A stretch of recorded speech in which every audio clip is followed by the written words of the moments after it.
جوانی بهر مایان قیسه ها کرد،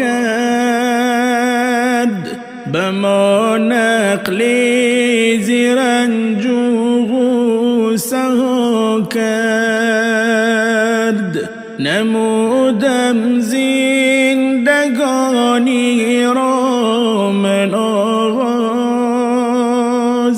درونم از غرور و شیوه ناز. خدا شش دختری ماه پیکرم داد، جگر بندی چو تاج اندر سرم داد. رهی ناشکری ها را پیشه کردم، تبربر میوه ها در ریشه کردم.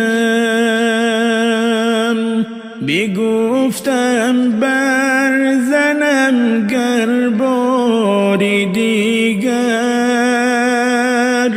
به من دختر دهی آن لحظه بنگر. جگر بندی نبین هم دختری شد، که گویا بهر من دردی سری شد. بزن گفتم بگیر هفت دخترت را،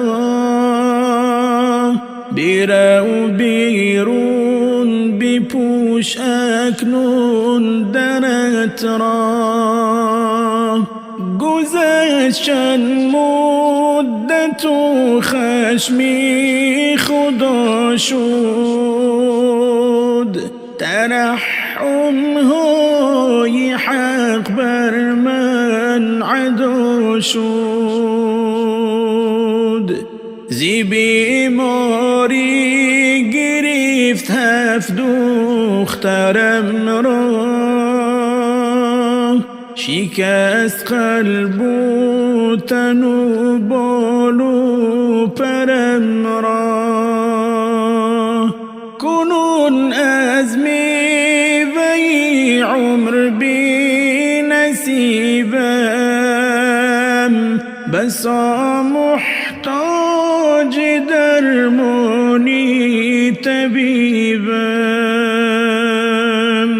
چونین بود قیسه مردی جوانی،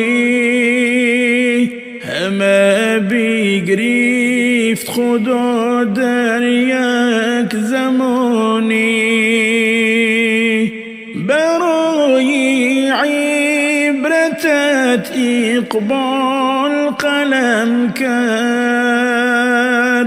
تو را آگاه ز قلبی پر علم کرد. جوانی بهر مایان قیسه ها کرد، به ما نقل زیرنج و غوسه ها کرد.